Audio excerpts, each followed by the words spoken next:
Assalamualaikum warahmatullahi wabarakatuh. Bismillahirrahmanirrahim. Bismillah, alhamdulillah. Wassalatu wassalamu ala rasulillah Sayyidina Muhammad ibn Abdillah wa ala alihi wa ashabihi wa azwajihi wa dzurriyyatihi wa ahli baitihi wa man tabi'ahum bi ihsan ila yaumil qiyamah. Para alim, para ulama, para kiai, para sepuh, bisepuh, patimuan, Pak Camat, Kapolsek,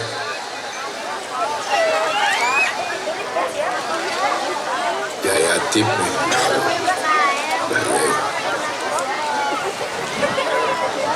Yai Sokiran, para hadirin wal hadirat ingkang mulia, pemuda Pancasila, Banser atau pemuda Pancasila di komplit.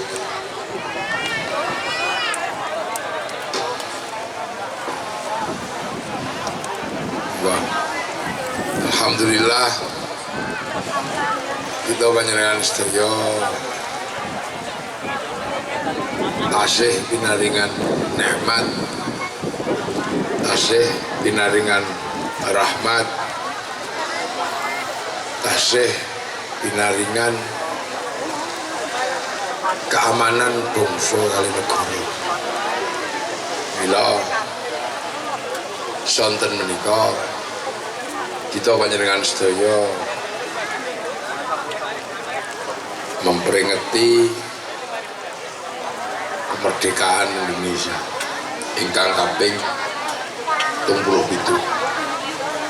Jadi acara ini acara kemerdekaan Pak Camat.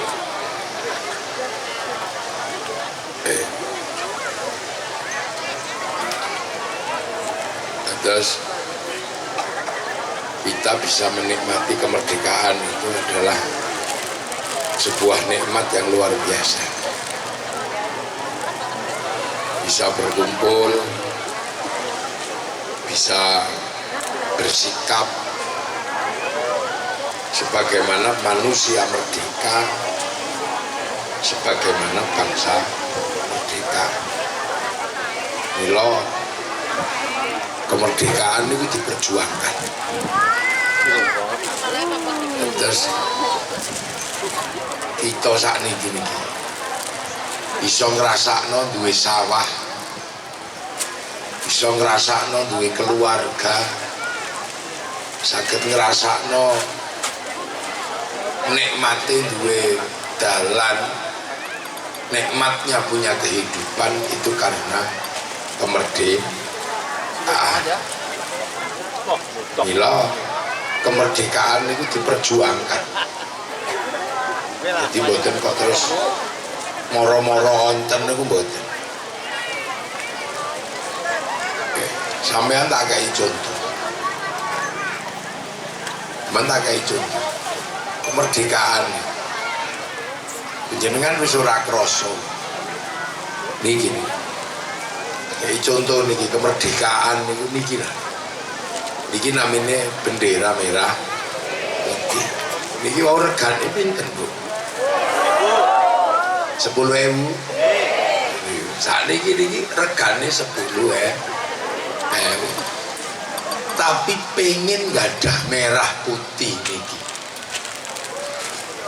Merah putih sing dicencang tenggene tiang. Iki sampean nek kepengin ngerti. Niki ratusan ribu nyawa. Pengen duweni kita nih. Niki ratusan ribu nyawa berkorban untuk tegaknya merah putih. Contoh nih, sing teng arep kula mulo tak gawe contoh. Jadi Indonesia itu punya bendera namanya bendera merah putih. Sak seneng-senenge sampean karo gendera bal-balan. itu tidak boleh kemudian mengalahkan merah putih. Gendera NU yo gak iso ngalahno merah putih. Wong NU niku genderane wong NU tok. Wong Muhammadiyah yo moh karo gendera NU. Kita wong MTA ya betul purun ngangge gendera NU. Gendera NU niku genderane wong NU. Napa malih gendera la ilaha illallah sing warnane kuning. Niku namanya genderane wong mati. Sampeyan ngengku ya moh, ndak mau. Gendera la ilaha illallah sing warnane ireng, adek niku genderane Hizbut Tahrir. Ndak bisa disandingkan dengan merah putih karena merah putih adalah genderane wong dari Sabang sampai Merauke. Kenapa ini ada? Karena ini diperjuangkan dengan darah dan nyawa.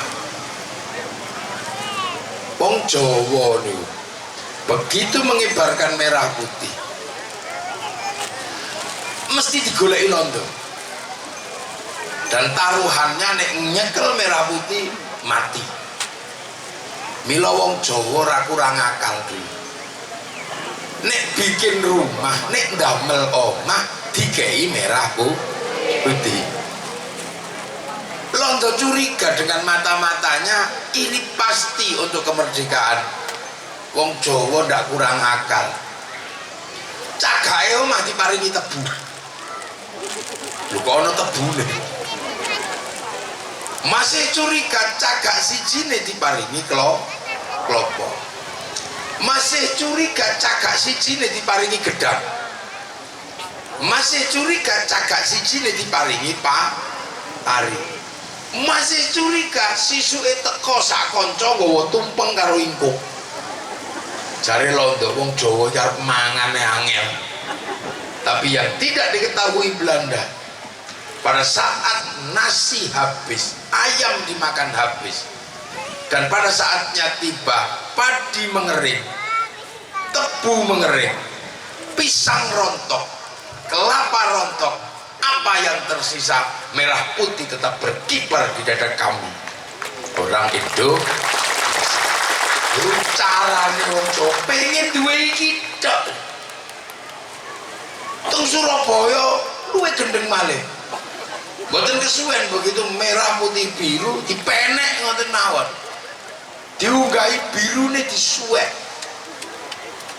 Marahnya Belanda, marahnya orang-orang penjajah, mboten umum nesune. Sampai kemudian terjadi perang besar perkorone nopo? Pengen duwe merah putih. Pengen duwe iki dak. Sampai akhirnya terjadi perang. Jenderal Sekutu mati. Meng perkara niki awal. Akhirnya apa? Kiai Hasyim Asy'ari bikin seruan perang tanggal 22 Oktober yang dikenal dengan resolusi jihad, dan dari 22 Oktober seruan perang lahir peristiwa 10 November. Berapa ratus ribu manusia meninggal demi pengen duwe merah putih. Inilah harga diri bangsa kita. Dan merah putih direbut bukan untuk disembah, tapi ini adalah simbol harga diri bangsa. Mulane ana wong ngarani merah putih itu untuk disembah. Dia mengatakan itu bid'ah, itu musyrik hormat merah putih. Sementara merah putih sekarang tidak minta nyawa, mek njaluk tangan diangkat hormat merah putih. Nek ana wong di pikiran ngono, iki mesti zaman perang, Mbah Buyute turu ra melu perang. Jangan-jangan parsliane perang dek Bandar Dadu. Pengen duwe merah putih. Betapa dulu ini minta nyawa. Orang-orang pemberani hadir, orang-orang pemberani berdiri di medan perang demi duwe merah putih agar anak cucunya punya harga diri. Merah putih. Makanya biyen wong-wong hebat Jadi yang namanya kemerdekaan itu hadir bukan karena turun. Ketika kemerdekaan mau diambil, ketika kemerdekaan kita dirampas, onten tiang agung saking Jawa Tengah, naminipun Jenderal Sudirman, paru-parune setunggal, paru-paru satu tetap berangkat perang melawan penjajah. Demi siapa? Demi masa depan anak cucunya hidup tentram merdeka di negeri sendiri. Mula sampean kudu eling Jenderal Sudirman perang demi bangsanya dengan paru-paru siji. Mosok awak dewi lihat pengorbanan para jenderal perang, para jenderal-jenderal berperang untuk negaranya. Bahkan Jenderal Sudirman paru-parune siji tetep budal perang. Mosok awak dewi kadang gudiken BPJS rumudun ngamuk terhadap Indonesia. Ora imbang blas. Ketika Bung Karno menyatakan atas nama bangsa Indonesia, Soekarno-Hatta. Ketika Bung Karno mengatasnamakan atas nama bangsa Indonesia, Belanda bertanya, negara mana yang berdaulat yang menyerahkan kedaulatannya untuk Indonesia? Di konferensi meja bundar, Bung, Anda mengatakan bahwa atas nama bangsa Indonesia, Soekarno-Hatta, negara berdaulat mana yang menyerahkan kedaulatnya kepada Anda? Yang jawab bukan Bung Karno, yang jawab adalah raja-raja Nusantara yang berdaulat, punya tanah, punya negara. Raja Jogja menjawab, tanah kami, negara kami kita serahkan pada NKRI. Raja Solo mengatakan yang sama, Raja Aceh, Raja Palembang, Raja Kalimantan, Raja Sulawesi, seluruh raja-raja mengatakan tanah kami untuk NKRI. Raja Jogja dari Purworejo sampai Ponorogo. Kenapa kita tidak bisa mengambil sikap seperti itu? Hari ini tanah kita digusur 1 meter untuk pengembangan jalan, ribute sampai Mahkamah Agung. Tidak kelas sama sekali. Makanya kita tidak pernah disebut pahlawan. Mental kita semakin kesini tidak pernah berpikir untuk bangsa. Bung Karno dididik di Belanda menjadi orang terbaik di Belanda, murid Indonesia yang terbaik di pendidikan Belanda. Ketika pulang, ketika Bung Karno tiba-tiba memilih saya menjadi pegawainya Belanda, urusannya beres. Menjadi manusia yang kemudian ikut Belanda dalam oportunisnya, beres hidupnya Bung Karno. Tapi Bung Karno tidak memilih hidup bersama Belanda, tapi memilih hidup di depan rakyat, memerdekakan bangsa Indonesia. Ini perjuangan. Jadi udah sampean kira bangsa ini berdiri karena turu, itu jangan dikira.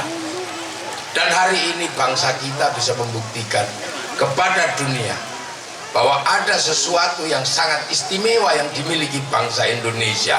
Apa? Bangsa Arab satu bangsa bersepakat pecah jadi puluhan negara. Bangsa Eropa satu bangsa bersepakat pecah jadi puluhan negara. Tapi kita puluhan bangsa, puluhan suku dan agama bersepakat dalam satu negara kesatuan Republik Indonesia. Ini yang tidak pernah dimiliki oleh bangsa yang lain.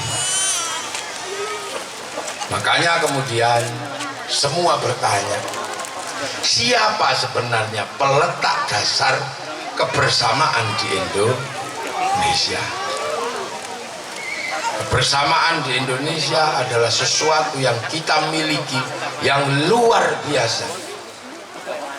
Semangat persatuan itu sudah ada.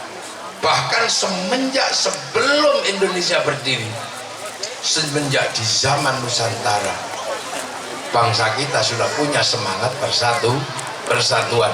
Kita sudah mengenal semangat Bhinneka Tunggal Ika, berbeda-beda tetapi tetap satu jua.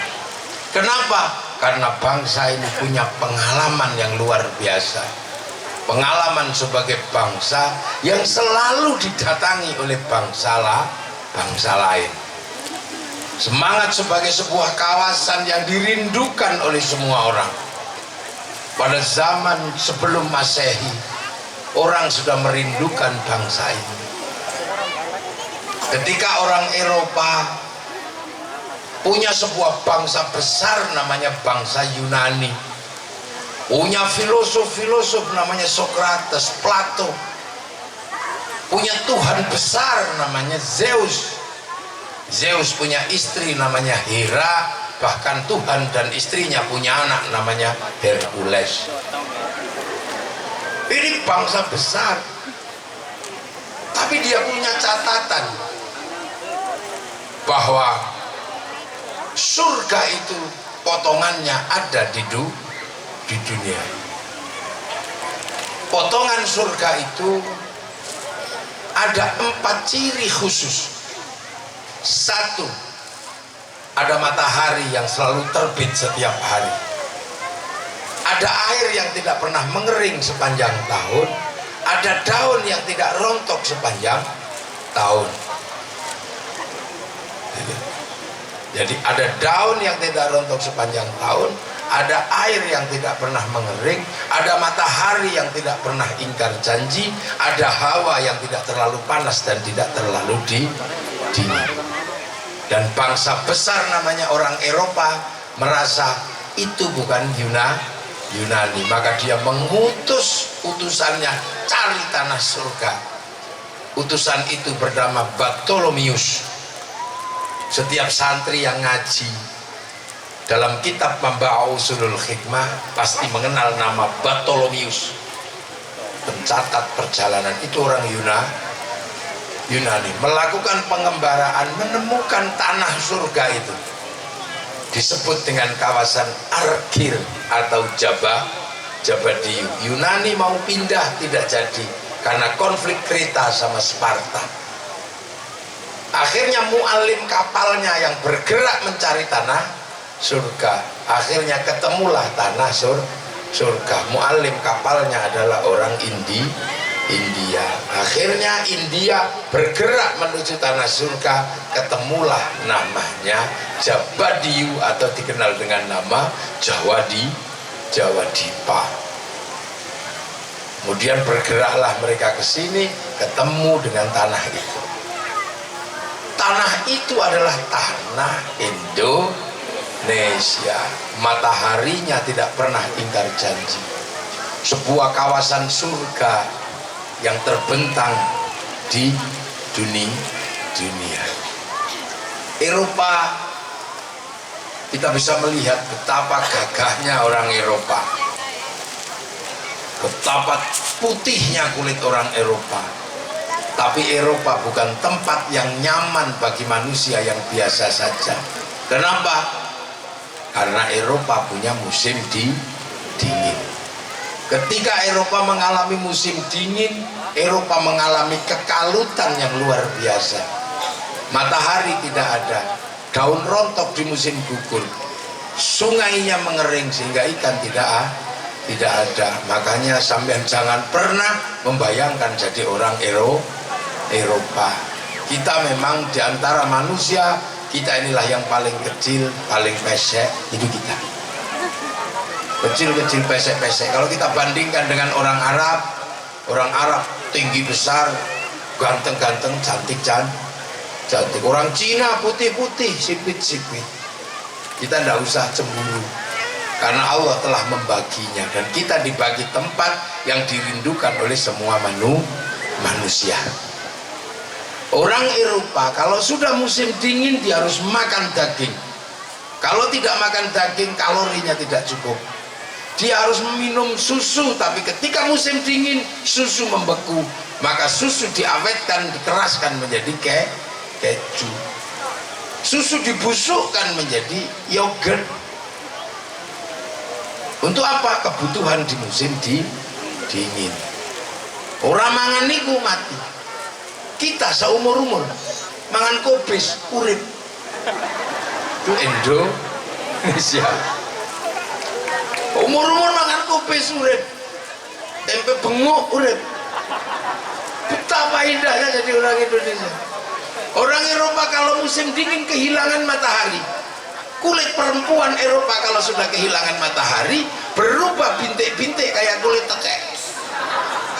Pigmennya hilang. Makanya ratusan juta harus dipersiapkan. Kalau musim dingin terjadi, mereka pergi ke negeri yang punya matahari. Tujuan mereka Indonesia.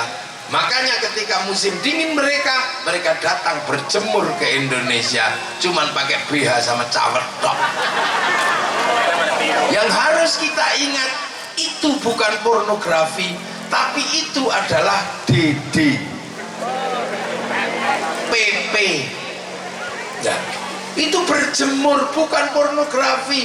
Maka kita jangan salah paham. Makanya pemerintah jangan pernah membuat kebijakan peraturan dengan sebuah dasar undang-undang, turis masuk ke Indonesia harus pakai jilbab. Ini harus kita paham. Kita punya bangsa. Sementara kita setiap hari bisa melihat matahari. Makanya orang Eropa kalau matahari terbit pertama kali, dia tunggu di balkon-balkon menunggu matahari terbit. Adalah keindahan luar biasa karena mereka ditinggalkan pergi matahari. Makanya ngapain kita ikut-ikut lihat matahari terbit? Mana nak lihat matahari terbit? Alasan pacaran, alasan lihat matahari terbit. Mereka merindukan orang kayak kita. Orang Eropa kalau musim dingin nggak punya daun. Seluruh daun rontok di musim gugur. Satu-satunya daun yang tidak rontok adalah daun cemara. Makanya mereka tidak bisa nyayur cemara. Loh, makanya di bulan Desember hari raya Natal hanya daun cemara yang tidak rontok. Makanya oleh orang Nasrani daun cemara dihias menjadi pohon Natal. Bukan saking hebatnya daun cemara, ya daun itu aja yang nggak rontok di bulan Desember. Makanya seandainya Natal itu asli Indonesia, bisa daun jambu, bisa daun mangga, bisa daun apa saja. Makanya bisa daun bayam. Makanya nggak usah marah. Jangan tanam cemara di depan masjid kami, itu pohon Kristen. Semenjak kapan pohon punya agama? Pahami ya. Mulailah kita pahami. Loh, jadi mulai kita pahami seperti itu. Orang Eropa kalau musim dingin butuh pemanas, musim panas butuh pendingin. Makanya energinya tidak boleh kurang, listrik tidak boleh mati. Begitu listrik mati, musim dingin nggak punya pemanas, musim panas tidak punya pendingin. Makanya orang Eropa berjuang memproduksi air condition atau AC. Orang sini tidak panas, tidak dingin, nggak terlalu butuh AC, cukup sarung. Nek kepanasan kebut-kebut sarung, nek kademen kemulan sarung. Aduh sih anduk sarung. Betapa enaknya kita jadi orang Indonesia. Ini yang kadang kita nggak paham. Firman Allah, waja'alnakum syu'uban wa qabaila lita'arafu. Kubikin kalian berbangsa-bangsa dan bersuku-suku. Mesti kita mulai mengenali diri sendiri. Kita kadang tidak kenal. Makanya tiba-tiba kita merindukan jadi orang Eropa, rambut hitam di merah-merah, dicat abang akhirnya tadi LKMD londo komengen dasi. Ini kesadaran berbangsa. Ini kita berbicara Eropa. Makanya Eropa dari dulu menjadi bangsa ekspansionis, menyerang ke sana. Untuk apa? Bertahan di musim dingin. Makanya mereka pikir teknologi, pikir apa? Karena ada musim dingin. Musim dingin sesuatu yang sangat mengerikan di Eropa. Kita nyaman, nggak panas, nggak dingin. Bahkan di alun-alun Patimuan kita merasakan hawa dingin yang luar biasa. Itulah Indonesia. Sampai berbicara tentang bangsa yang ganteng satu lagi namanya bangsa Arab. Panasnya luar biasa. Air tidak ada, pohon tidak ada. Makanya satu pohon untuk berteduh bisa perang antar suku karena nggak punya pilihan lain. Di sini satu pohon nggak boleh tempat berteduh, cari pohon yang lain gampang. Sana sumur bisa menjadi landasan perang antar suku, karena membuat sumur yang keluar airnya sulitnya luar biasa. Tapi di sini semua bisa cari sumur. Makanya ketika Mongolia menyerang Arab, sungainya diracun, semuanya mati karena sumber air dari sungai. Mongolia masuk sini diajar sama Kertanegara habis karena kita tidak bisa diracun oleh sungai, karena kita punya sumber air sendiri-sendiri di dalam sumur. Nah itulah makanya orang Arab dibikin cantik sama ganteng, karena kalau dibikin jelek terus tidak mandi, jeleknya luar biasa. Coba dibikin pesek kayak kita terus nggak mandi, tambah jelek, dekil. Afrika orangnya dibikin hitam sama Allah, kita harus paham, karena Allah menitipkan singa di Afrika. Kalau dibikin putih dikejar singa kelihatan.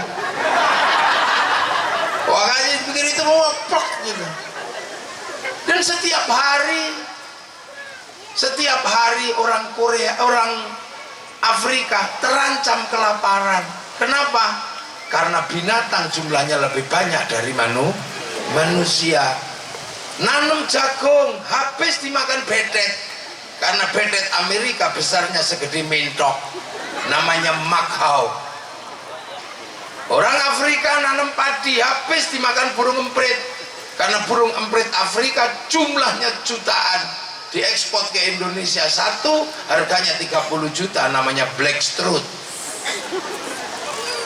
Ini orang Afrika. Nanam telo habis dimakan celeng, nanam pisang habis dimakan monyet, karena monyet Afrika gedenya sak sapi, sekali makan sak tandan, namanya gorila. Bangsa yang tidak nyaman. Orang Cina sekarang menjadi trending topik sebagai bangsa masa depan karena cadangan kekayaannya luar biasa. Tapi orang Cina kenapa sipit-sipit? Salah satunya adalah karena kalau musim dingin salju turun, mataharinya keluar, silaunya luar biasa, gini sipit. Dan orang Cina gampang mana, lempari kato udah beranak.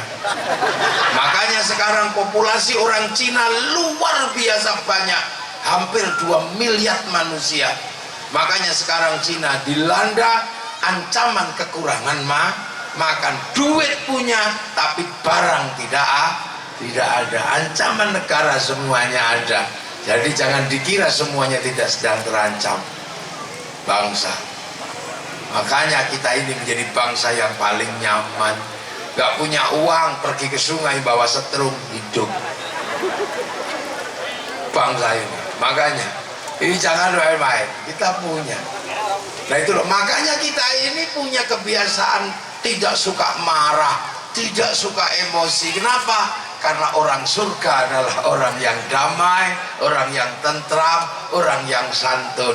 Kita punya bahasa yang indah, kita punya sopan santun yang berbeda dengan bangsa lain, dan itulah modal kita menjadi orang Indonesia, bersatu. Makanya kita sebagai orang Islam pun diajarkan bagaimana menghargai Indonesia yang awalnya juga sudah bersatu. Makanya ketika itu kaum muslimin yang jumlahnya paling besar menghargai persatuan dengan cara apa?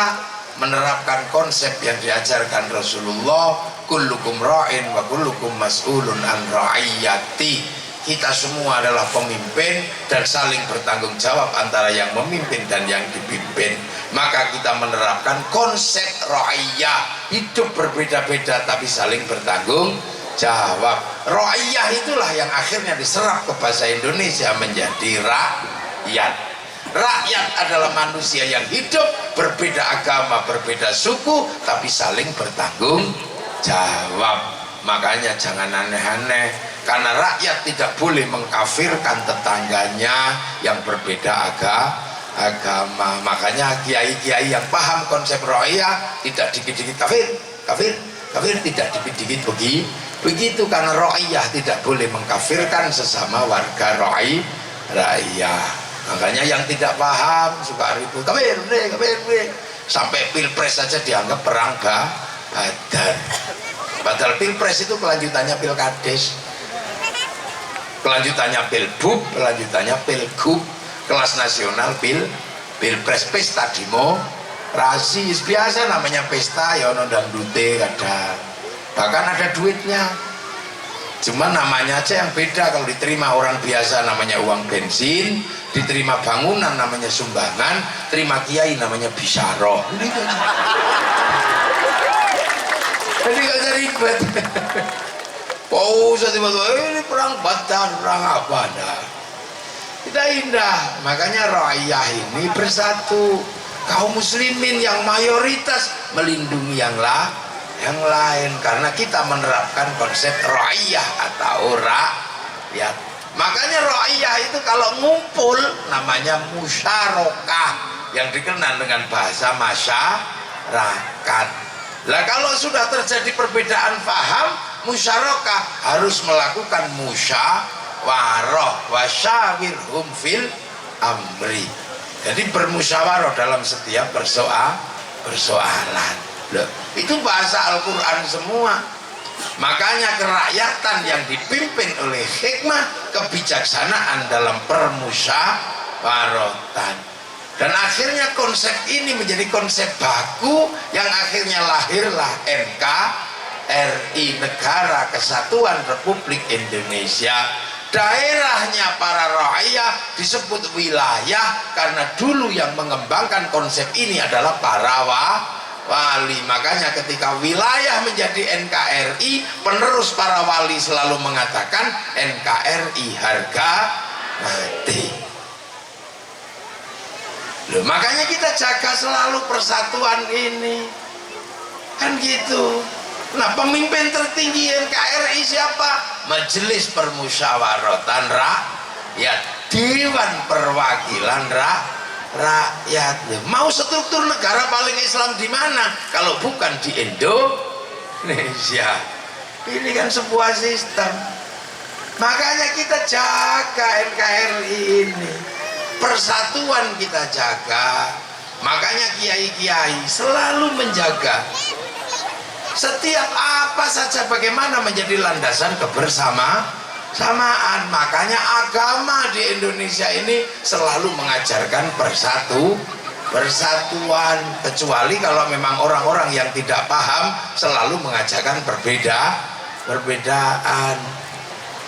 Itu kita bersatu berapa kali dalam setahun sampai nggak bisa ngitung.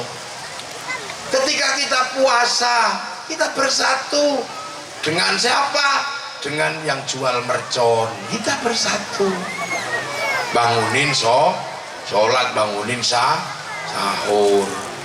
Ketika kita mudik menjadi alat persatuan, maskapai, alat transportasi, apapun berputar. Setelah itu halal halal, orang bersatu di kampungnya, di RT-nya, di muter sampai satu bulan. Nah, kalau sudah seperti itu semua diserap menjadi kekuatan bangsa. Yang jual nasi laku, yang jual son laku, yang jual terop laku, yang jual spanduk laku. Roda ekonomi berputar. Halal bihalal semua terserap. Setelah halal bihalal, agama kita mengajarkan apa? Persatuan di bulan Dzulqa'dah. Apa yang terjadi? Bersatu untuk walimatus safar, pamitan haji, besek laku, sajadah laku, apa saja laku. Setelah itu pernikahan, mengajarkan persatuan namanya walimatul arus di bulan Dzulhijjah. Semua nikah sana sini, yang jual pisang laku, jual besek laku, semua berputar. Setelah besar Muharram, peringatan Muharram dari kampung ke kampung selalu mengajarkan persatuan. Nanti tunggu lagi ada safar, bubur safar, tunggu lagi ada namanya maulid. Semua terserap kalau sudah maulid. Apa yang tidak terserap? Setiap hari ada kegiatan kebersamaan. Kemudian setelah itu Khol Syekh Abdul Qadir, di mana-mana orang ngumpul. Setelah itu Syaban, Ruwa, Rejepan. Setelah Rejepan peringatan Rojabiyah, Syaban, haflah pondok semua mengajarkan persatuan. Dan pertanyaannya satu, kenapa itu tidak ditemukan di tempat lain? Di negara Islam yang lain itu tidak ditemukan, tapi itu ditemukan di Indonesia. Itulah cara agama merawat kebersamaan NKRI. Cara kita merawat. Makanya merawat NKRI, santri juga mengeluarkan modal.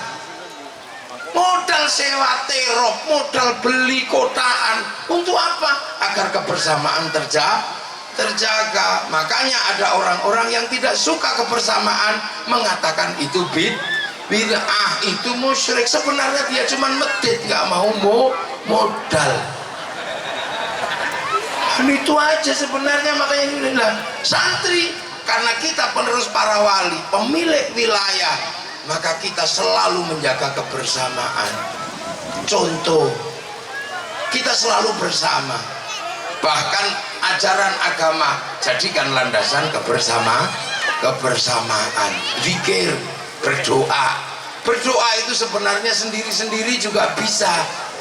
Sendiri-sendiri berdoa bisa, tapi di tangan para ulama berdoa tidak pernah meninggalkan jamaah ahli sunnah wal jamaah, menjalankan sunnah beserta jamaahnya. Makanya santri kiai kalau berdoa hanya kiainya yang berdoa terlihat persatuan di situ. Kiainya berdoa, Bismillahirrahmanirrahim, alhamdulillah ingkungiana, alhamdulillah tumpengiana, alhamdulillah duitiana, alhamdulillah anak kabeh, alhamdulillah anak ono kabeh. Itu santrinya cuman amin, amin, amin. Nanti kalau kelamaan amin, kiainya wis paham langsung walhamdulillahirabbil alamin. Itu semangat kebersamaan seperti itu di tempat lain sudah nggak ada. Bahkan doa bersama disebut bid'ah, doanya sendiri-sendiri. Orang diajarkan berpisah dari jamaah sendiri-sendiri. Gitu. Bunyi juga nggak boleh. Akhirnya kasihan yang nggak mendengar, nggak bisa menirukan. Maka sampean jangan ikut kelompok yang ajarannya begitu. Sampai kiamat juga nggak bisa zikir karena nggak pernah dengar. Loh, akhirnya kemudian yang berzikir, yang berdoa semuanya tambah banyak. Pengen ikut, saya ikut berdoa. Akhirnya sama para ulama, ya sudah kalau gitu kita kumpul di alun-alun Cilacap. Kita bergerak ke alun-alun. Jadilah zikir akbar Kabupaten Cilacap, Istighosah Kubro Kabupaten Cilacap. Kalau sudah seperti itu, apa sampean tanya? Semua terserap ini beragama apa? Enggak ada yang tanya.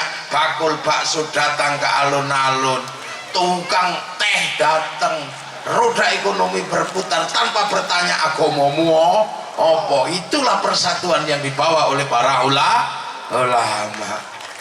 Teko kabeh di alun-alun bersama, bakul bakso, bakul es teh, bakul aqua, teko kabeh, bakul nopo niku sepombok menika, teko kabeh, arum manis, kopi, teko kabeh tanpa bertanya agamamu apa. Karena ro'iyah bersatu untuk NKRI, roda ekonomi berputar, kerjasama antar rakyat terjadi, kebersamaan terjaga. Ono modale kan gawe pengajian niku ya ono modale. Makanya seluruh pekerjaan menjaga NKRI dibiayai oleh rakyatnya membiayai NKRI untuk menjaga persatuan. Tapi balik meneh wong medit mesti mengatakan itu bid'ah. Wong panjene gak mau jaga. Sholawat, sampean lihat sholawat. Sholawat itu terserah sampai mau bersolawat model apa. Yang penting itu adalah kerinduan kita kepada Rasulullah. Orang Arab yang turunan Arab, sholawatannya model Arab.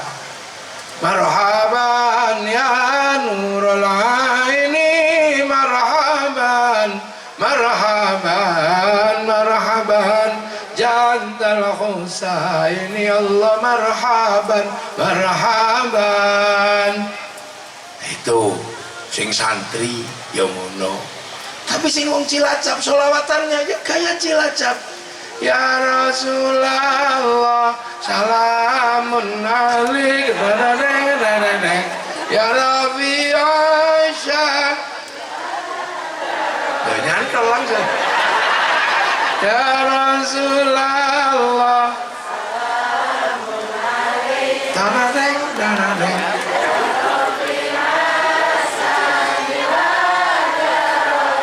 ada fataya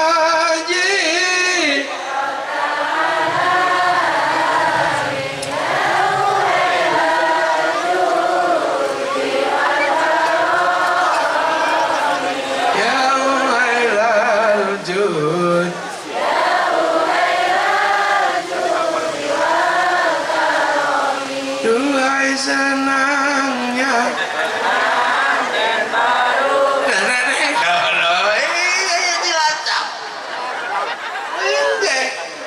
yang lagi putus cinta punya gaya sendiri gitu. Kalau sing lagi putus cinta kalau ada gaya selawatan ya Nabi salam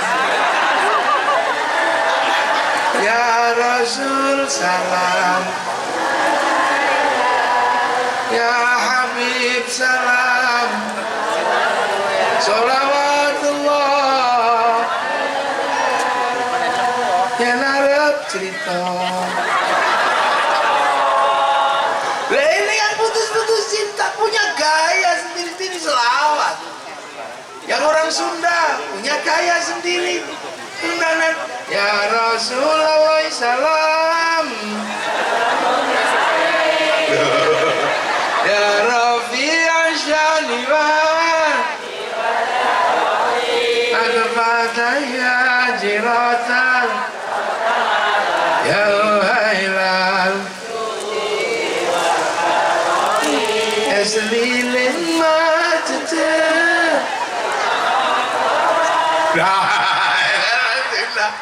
iya yang hobi rekreasi ya punya gaya sendiri yang hobi senang-senang itu ya Nabi salam alaika ya Rasul salam salam alaika angelian numpak kan gitu ini dinamika ini orang Islam Indonesia mencintai Nabi tapi di tangan para ulama sholawat yang tadinya sendiri-sendiri diikat dalam satu jamiah sholawat akhirnya semua ikut diajak ke alun-alun Cilacap lahirlah istilah Cilacap bersolawat. Kalau sudah datang ke Cilacap bersolawat semua terlibat, tukang parkir melu, bakul bakso melu, tukang sepanduk datang bakul slayer ya laku, sampai gagang pancing laku. Loh, roda ekonomi berputar. Lagi lo agama merawat kebersamaan. Yang lain mengatakan sholawatan bid'ahin diri di rumah. Makanya sampean kalau pengen agama terjaga, bangsa terjaga, kebersamaan jaga, tinggalkan ajaran-ajaran yang mengajarkan kita untuk selalu berbeda dan tidak berjamaah. Tinggal. Nah itu begitu ngene payu kabeh. Napa malih nek sing dirawuhne Habib Syekh kain putih payu. Ya no. Lho la payu. Nek sing dirawuhne kok mafia sholawat Gus Ali iki kok kain ireng payu kabeh. Segala yang ada dalam hidupmu ada payu kabeh. Nah ini cara kita merawat bangsa, tinggalan pejuang-pejuang NKRI. Ini gua pikir gini. Jadi ketika santri mengatakan hubul waton minal iman, orang menentok membiayai persatuan, tanggung jawab. Muni hubul waton minal iman kok pisah-pisah dewe-dewe ndelik lho ora iso. Ana wong mati, ana sing mek diglundungno ngono tok plung wis. Kayak ngubur kucing ngono lho. Bahkan didongakno ora oleh, tapi ulama dan kiai dengan dasar yang kuat tetap menyatukan ketika ada orang meninggal telung dino dadi siji rukun telung dinan. pitung dino rukun sampai pitung dino, bahkan 40 hari bersatu dengan tetangga, 1100 hari, 1000 hari, setahun sekali jenenge khol. Kematian menjadi apa? Menjadi pengingat kebersamaan. Makame diziarahi, gurunya diziarahi, wali-wali diziarahi. Kalau santri sudah berbicara tentang merawat kebersamaan melalui orang-orang yang meninggal menjadi landasan kebersamaan, apa yang terjadi? Begitu ziarah, bis pariwisata laku. Maka sing di bis pariwisata jangan sekali-sekali bermasalah dengan santri yang suka ziarah, kata sewa bismu. Bis pariwisata laku. Begitu bis pariwisata laku, di setiap makam wali menyambut rombongan tamunya para wali, dodol sego payu, dodol tasbih payu, dodol kathok payu, bahkan wong copet itu iso urip ning makame para wali. Betapa kita mengajarkan kebersamaan. Terus nek makame para wali rukun pol. Belajar kerukunan, lihat makam para wali. Rombongan teko zikir la ilaha illallah, la ilaha illallah, la ilaha illallah. Rombongan niki zikir durung rampung. Wis ketekan rombongan meneh, lungguh sebelah. La ilaha illallah, la ilaha illallah, la ilaha illallah. Ora protes sebelah ini. Niku dorong rampung, rombongan sebelahnya datang. Kiai tuwa ngono, ila kadratin nabiyil mustofa Muhammadin sallallahu alaihi wasallam al-fatihah. Niki durung rampung, rombongan sebelah pun teko malih. Pun teko lungguh. Begitu lungguh ibadallah rijalallah aghizuna li ajalillah wa kunu aunana lillah azanallah bifadlillah. Rukun ora ono sing protes. Di tengah sing liyane zikir, sing liyane selawat, ana cah lanang situk tok teko. Liyane noleh hati lapo, bocah iki kok ijenan iki. Koncone nandi. Ternyata nyangkluk speaker cilik. Rombongan saking Patimuan ditunggu di bis. Kira betapa itu terjadi. Akhirnya orang Patimuan ziarah ke Surabaya, menziarahi Sunan Ampel. Dari Sunan Ampel berziarah ke Madura ke Syekhona Khalil. Setelah itu bablas ke Jawa Barat berziarah ke Cirebon makam Sunan Gunung Jati. Apa yang ditinggalkan dari itu semua? Yang ditinggalkan adalah rasa cinta kepada tanah-tanah di mana wali bersemayam, di mana gurunya bersemayam. Semakin banyak yang ditengok, di kampung-kampung menziarahi keluarganya, di kecamatan menziarahi danyang-danangnya, semua akan mencintai tanah di mana guru-gurunya, danyang-danangnya bersemayam. Itulah cikal bakal rasa cinta pada tanah air. Kon ngebom Surabaya, ya ora wani wong ana makam Sunan Ampel wedi. Kon ngebom Cirebon ndak berani ada makam Sunan Gunung Jati. Makanya seluruh teroris yang suka ngebom pasti nggak pernah ziarah kubur. Rano sing diwedeni. Nah itulah maka TNI Polri kalau mau mencari orang-orang yang siap menjaga NKRI adalah santri-santri dari kampung yang selalu menjaga kebersamaan. Untuk apa? Mencintai tanah di mana gurunya bersemayam. Ngono caranya. Makanya bangsa ini terjaga. Terus kiai-kiai itu yang ngerti, uang nek ngomong agama, itu uang paling top karena mengatasnamakan Nabi dan Tuhan. Makanya santri selalu menjaga. Ojo ngasih uang ngomong agama itu sak senenge, karena agama tidak bisa kemudian dipakai untuk menghancurkan apa yang ada semata-mata. Mula nek coro santri kiai ini dibagi loro. Kiai sekti karo kiai ora sekti. Kiai ora sekti kaya kula ngeten niki mboten usah dibatesi, mboten napa-napa. wong iso diinterupsi. Gus sampun wong dereng salat asar mandek kula. Kok ape ana kiai sekti? Sapa kiai sekti? Kiai nek wis khutbah Jumat sektine pol niku ora ana wong wani. Pak khotib interupsi ora wani niku nek wis khutbah. Kiai paling sekti niku khotib pokoke. Ora ana sing wani. Khotib interupsi teh ora wani. Nek ora keterima wis kok meneng turu kene ya Allah. Soalnya wis kadung kita awal ansi itu wis mau ono faman laqau fala jum'atalah ono tadi wis meneng. Makanya agar khotib yang absolut gak bisa diinterupsi niki supaya tenang dan terkontrol nek khutbah dicekeli tongkat kon maca tek. Nah akhirnya begitu maca tek karo nyekel tongkat orang mungkin nesu. Wong nyekel tongkat ngene tongkatnya guling. Tongkatnya gelundung jatuh tongkatnya. Makanya orang yang khutbah dengan tongkat hati santun ittaqullah ittaqullah ittaqullah. Begitu tongkat dibid'ahkan maka yang terjadi adalah apa? Orang pidato nggak bisa dikontrol karena tangannya bisa leluasa. Saudara Jokowi gitu. Makanya sampai nek golek masjid sing ribet mesti golek sing ra ono tongkat. Tongkat tongkat. Lu tepuk tangan sih banter, gak usah sungkan-sungkan, gak apa-apa. Dengar, itu cara. Akhirnya bangsa ini terjaga, bangsanya terjaga, dan kita sadar betul wilayah persatuan. Makanya ketika diajak ngomong sesuatu yang menghindari persatuan, santri mau. Dan negara-negara yang mau membicarakan itu pasti hancur.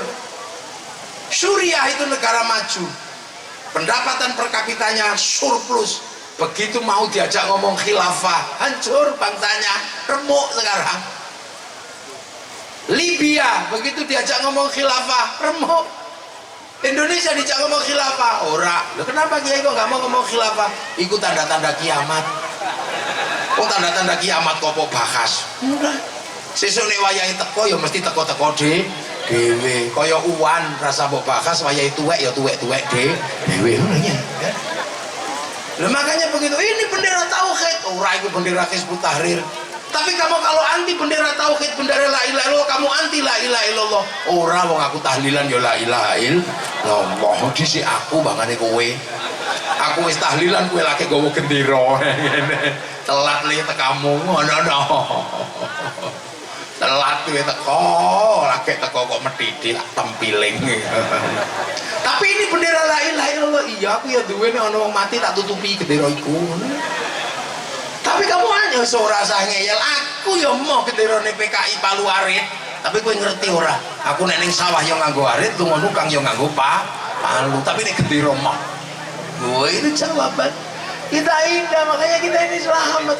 Sampai kono bingung karena itu tanda-tanda kiamat. Akhirnya ben gathuk, akhirnya ono kiai ustadz sing tugasnya siji menyatakan kiamat sudah dekat. Akhirnya jadi kiamat wis teko, rasido bolak-balik ora kapok-kapok. Ini kiamat sudah dekat, tanggal 15 Ramadan itu nanti akan ada asteroid yang turun. Wedi kabeh. Ono sing dodol sawah, ono sing nopo wis dikekno panitia hari kiamat ora sida. Bubar. Kiai nggak bisa nungguin tok ngono kiai ini ora kapok. Ya Ya'juj Ma'juj. Ono Cina cari Ya'juj Ma'juj. Ono Amerika Dajjal. Ono perang Ukraina Ya'juj Ma'juj. Ora kapok-kapok tole kowe dadi tukang ramal. Mending delok Samsudin karo pesulap merah wae. Mending delok iku wae.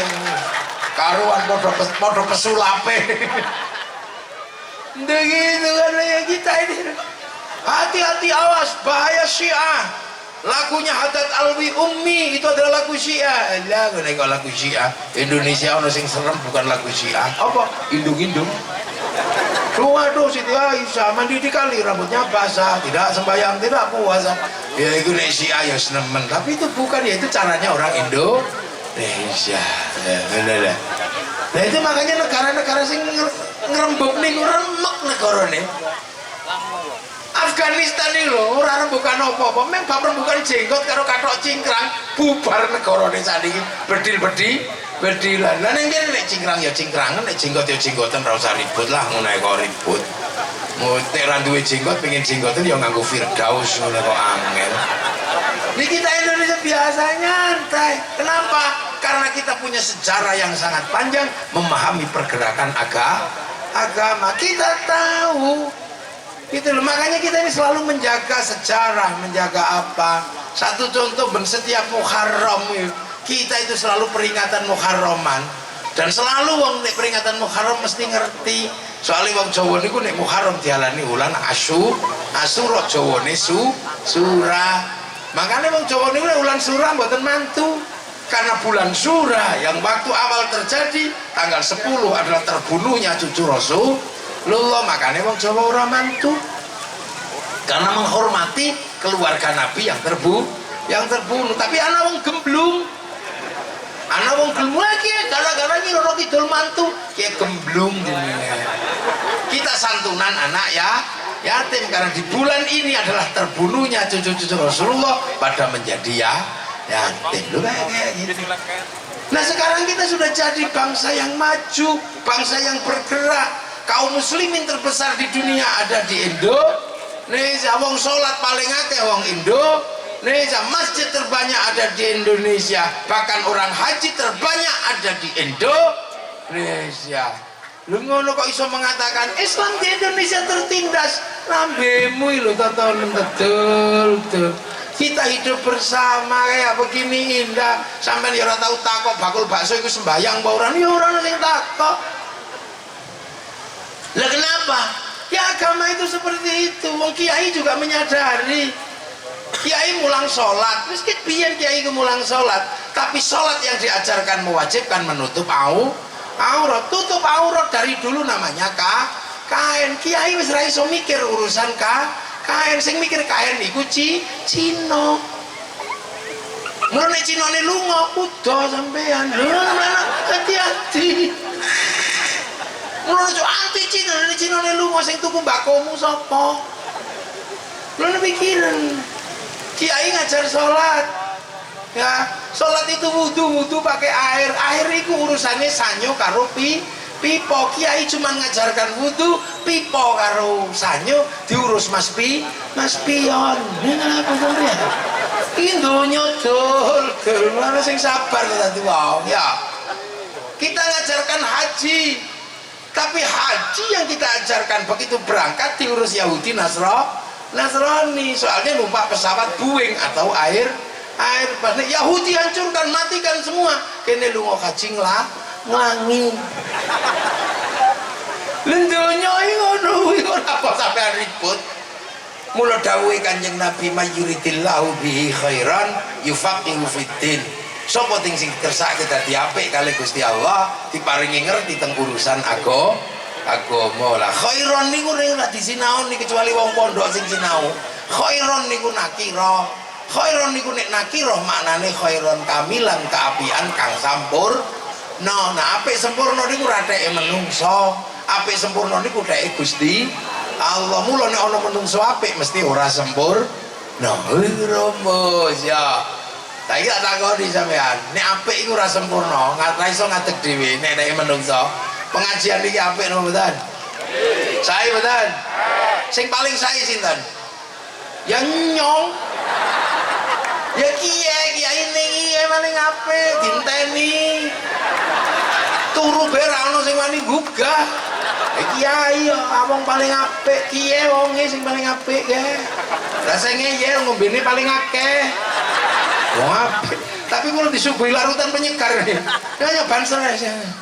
Kula niku mangkel anggar ngaji kok disuguh larutan penyegar. Niki suudon. Rumangsamu kiai iki panas dalam.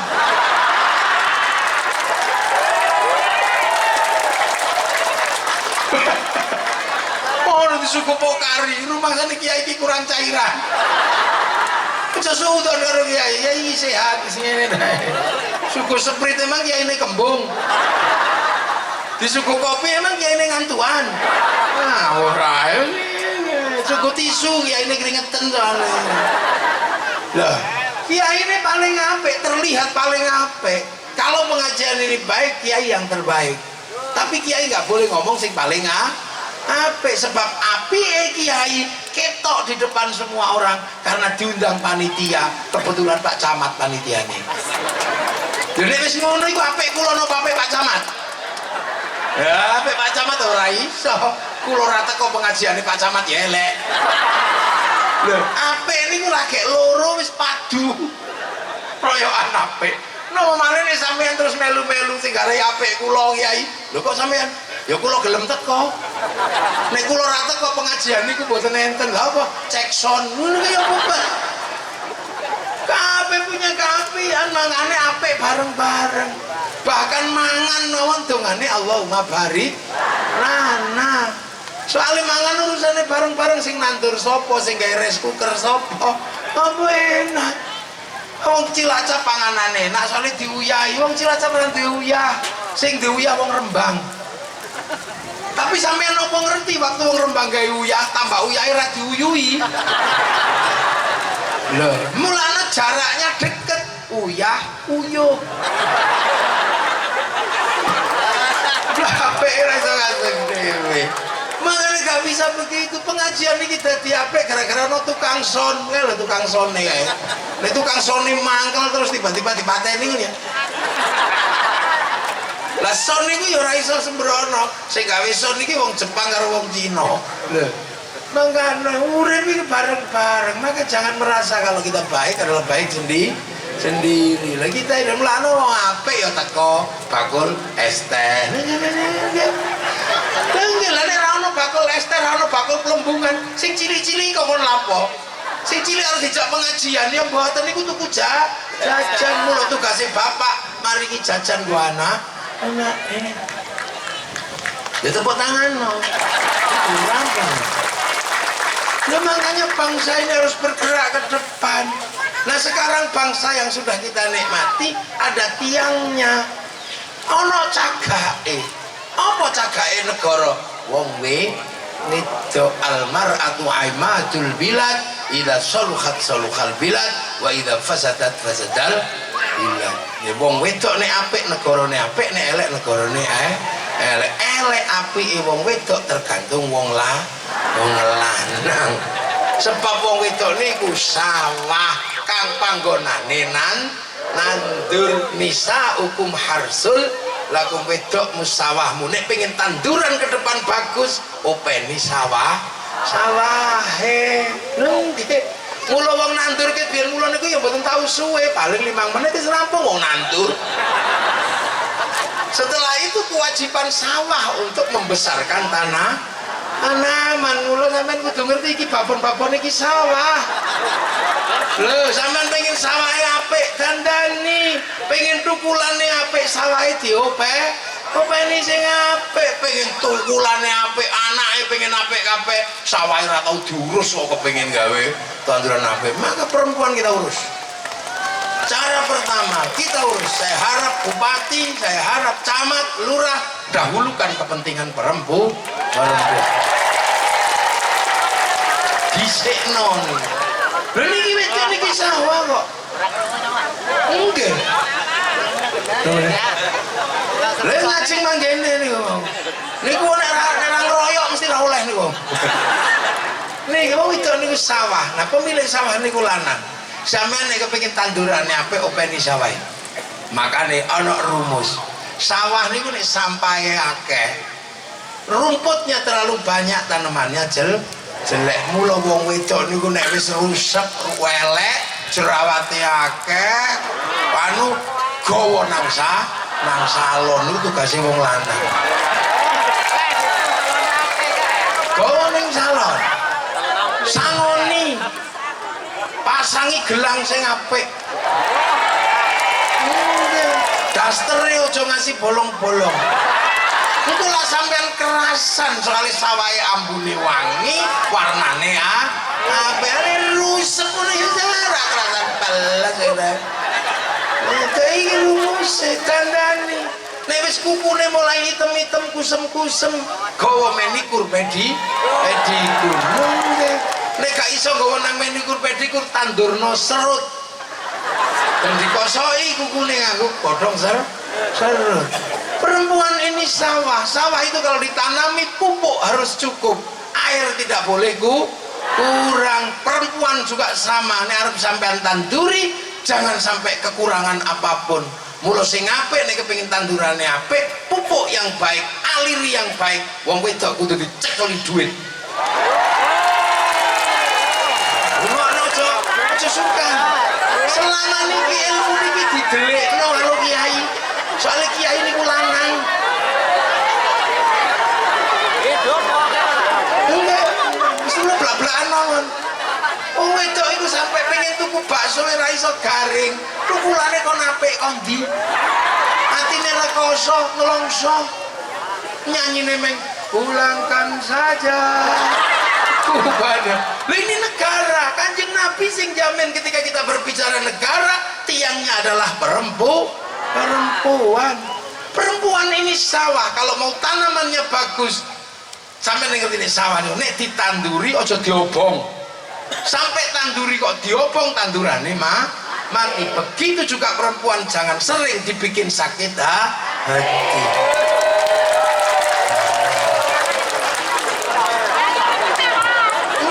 Bala kali nyong, jangan dibikin sakit hati. Karena perempuan kalau sakit hati, hatinya panas, air susunya panas. Diminum bayi juga jadi bengek. Mula ono tetek bengek. Tangannya panas, membelai anak tidak nyaman, ngiringi anak-anak tidak nyaman. Sementara laki-laki tidak pernah bisa mengganti kedudukan perempuan. Sampai kapan ra iso wong lanang gayane tok. Gayane nuturi. Ngene begitu anak ngising dising ngene. Gendong anak, gendong lagi 5 menit mulai liwo mulai nengen. Nek wong wedok sepes 1 jam 2 jam tetep tahan ngene lho wong wedok. Mulane sampean jangan pernah mengkhianati, sakitkan hati perempuan. Kalau mau tanaman generasi bagus, jangan sakiti wanita. Rungono iku aja meneng ae.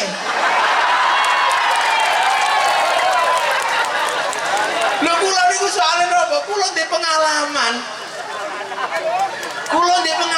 Kula niku tau dadi wong wedok. Sampeyan durung tau ngerti ya, saya pernah jadi perempuan. Kulo niki tahu dadi wong wedok, Pak. Asli kangge shot. Sampai asli ngoten niku.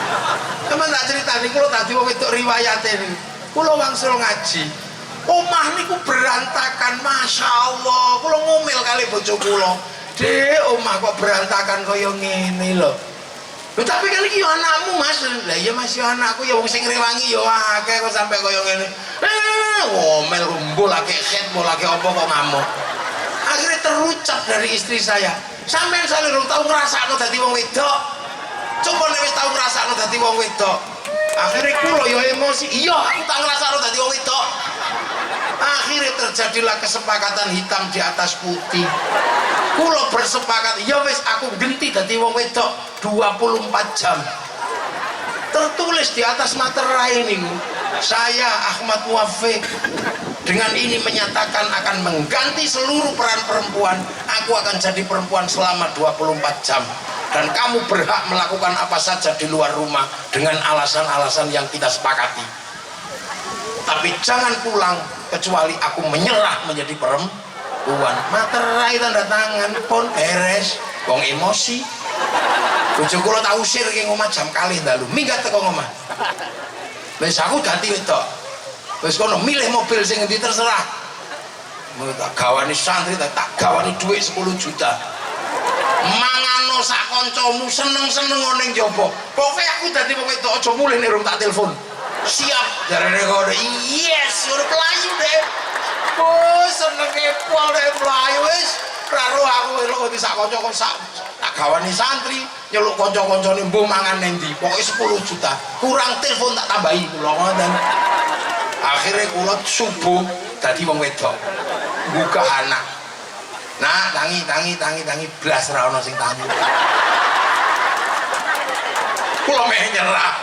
Akhirnya terus kula jiko sapu. Biasane ibune niku nek bocah tangi dikebyok sapu biok ngono. Tak kebok sapu kula ditendang ndas kula. Ya Allah, ora ono sing tangi tak jiwit akhire tangi, ono sing medun kok pempes karo nangis, stres kula rasane ya Allah. Kula mulai merasa berdosa kula niku. Akhire adus tak jejer, nangis banyune kepanasan. Wah, akhirnya ya Allah merah ngono abang tak tangis ya Allah nak salah bapak. Terus habis itu wayahe mangan tak jejer terus didulang ngeten niki. Ono sing ono kegeden jarene dia. Akhirnya begitu wayahe sekolah, gagal sekolah gara-gara kula niku ora ngerti sing sepatune iki sing ngendi niku ora ono kula. Kan akeh anak kula. Akhirnya rasito sekolah, begitu gagal sekolah, ya Allah remote pecah, TV dituthuk, tembok dicet karo lipstik gara-gara mak kundi kula ya Allah ono sing ngisor TV. Kula ajeng telepon niku harga diri. Orang aku mau nyerah pokoknya sakuat jam 11:30 ini kula wis ora kuat tenan asli mboten kuat. Ya Allah ono sing njaluk didongengi, ono sing njaluk ngene lah dongengane ra padha. Ono kucing sikile 12 ngono kula kan ra iso. Sing iso maneh akhire kula jam 12:30 ampun ndas kula rasane pun sak helm niku.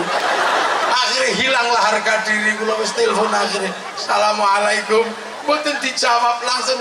Yes, nyerah nih ye jarene ngono. Akhirnya mulai bojo kula ya Allah, bojo kula mulai ternyata pun teng omah sebelah. Aku wis nang omah sebelah kok Mas. Aku yakin sampean mesti ra kuat. Ya ampun aku ra kuat. Tak cekel tangane tak ambung ping 7 baru ngoten. Semenjak itu aku wis ora tau alok-alok wong wedok. Aku anggere lunga ngerti-ngerti anakku wis gedhe ngono ae dadi. Lho niku sampean ora ngrasakno dadi wong wedok. Mulane wong wedok niku sebenarnya nek emosi iku lagi buang sampah. Lanang iku tempat sampah. Makanya sampai wong wedok ngomel rungokno, jangan sampai sampah kita tuh tutup tempat sampah. Wong lanang tempat sampah kok sampai diguak nang ngene tangga sampean stres.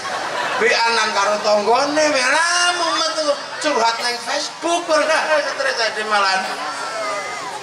Karena laki-laki sekuat apapun pasti lebih memilih istri daripada anak. Laki-laki mencintai istri daripada anak, makanya anak jangan bangga. Orang tuamu lebih mencintai ibumu daripada kamu. Dan kayak buktinya ono lanang itu lebih mencintai istrinya. Mulai nyambut gawe nih lho. Anak didusi tonggo, dipangku tonggo, ora apa-apa. Lho nggih. Nah coba mulai nyambut gawe terus bojone sing dipangku tonggo, wah tidak narik. Bisa dipedil. Jadi kasus nasional. Duh, hati-hati sampean. Duh. Itu makanya laki-laki harus pintar meredam kemarahan wanita. Kula niku tahu kali bojo kula padu perkara kula niku ngelem wong wedok liya. Ya Allah, takon dik dandan sing ayu, aja ngasih kalah ayu karo santri. Sesuk kan pernikahannya santri. Jam 7 aku ngangkatno santri sampe dandan sing ayu. Bar subuh niku dandan sampe jam 6. Medun dandan ayu nih ra umum kula budal kula teng ajeng kali sopir santri namine Arifin terus teng wingking bojo kula kali anak kula tak lirak-lirik bojoku ayu dandan lha kok teng prapatan kena sorot srengenge esuk teng jero mobil lior teng mriku niku ketok ana wong wedok ayu nih ra umum rambutnya abang kocone ning bun-bunan kacamatane lambe kula lanang ya keprucut pin-pin ayune ta wong wedok cantiknya ya Allah. Seketika kula ditarik kali bojo kula wing-wingking. Karena apa? Ra lali karo bojo. Oh dasar mata laki-laki. Perempuan sudah tersembunyi masih kelihatan. Ada aku aja begini apalagi kalau aku gak ada. Lah ini semua. Kula arep muni enggak deh. Ora mungkin kula wis kadung ngomong. Akhirnya lanang tidak boleh kehilangan akal dalam situasi sulit. Redam kemarahan wanita. Laki-laki harus bertindak. Iya dek, aku memang lihat perempuan cantik dan tersembunyi tadi. Iya tapi kan itu perempuan sudah tersembunyi. Laki-laki seperti aku harus mampu melihat perempuan yang cantik dan tersembunyi. Karena kalau sampai aku tidak bisa melihat perempuan yang cantik dan tersembunyi, mana mungkin dulu aku bisa menemukanmu. Ini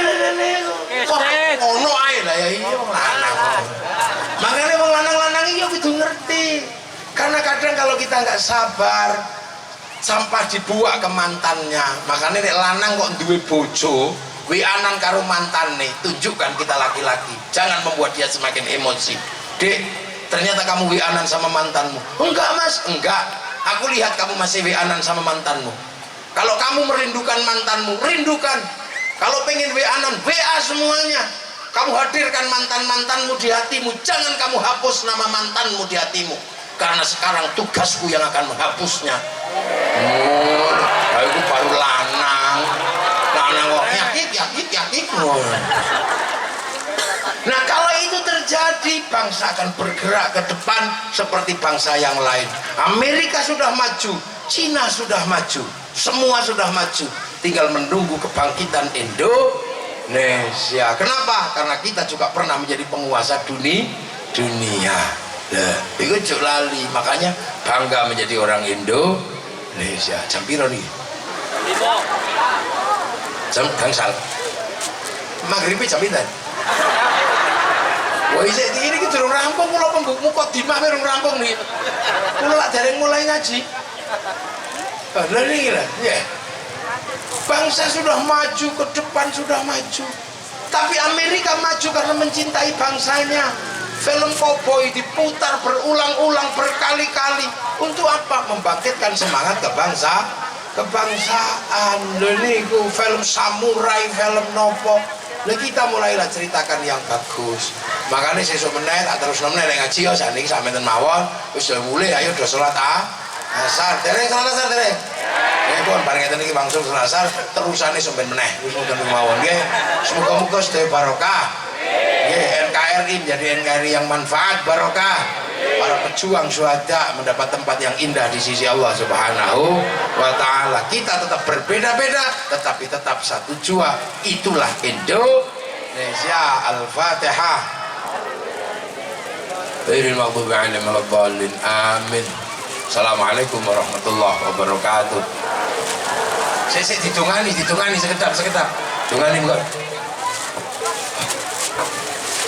أعوذ بالله من الشيطان الرجيم بسم الله الرحمن الرحيم اللهم صل على سيدنا محمد سيدنا رسول الله وسيدنا رسول الله أجمعين بسم الله الرحمن الرحيم الحمد لله من حمد الشاكر حمدا حمدا في العوية يا ربنا كما ينبغي جلاله شلال وجهه اللهم يا الله يا رب اللهم يا الله اجعلنا بها من أهل العلم ظاهر وحافظنا بها في نفسنا دنيا وأخرى صلاة وسلام على سيدنا محمد يا جسم يا جسم محفوظ أنت صبر جاجات محمد جاجات دعاء أنت كرامات محمد أنت شفاعي محمد يا شام القدير على الجليل أغشنا يا الله muka-muka pengajian untuk tinggal kuasa bermanfaat sahabat barokah fitni wa dunya hatta al-akhirah.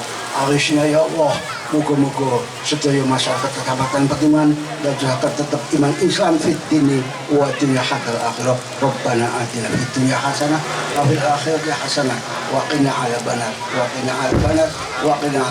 subhana rabbika rabbil izzati amma yasifun wa salamun walhamdulillahi rabbil alamin. Ya karena matur nuwun mugi-mugi pengajian ini saged menguatkan sedaya dumateng masyarakat Petungan.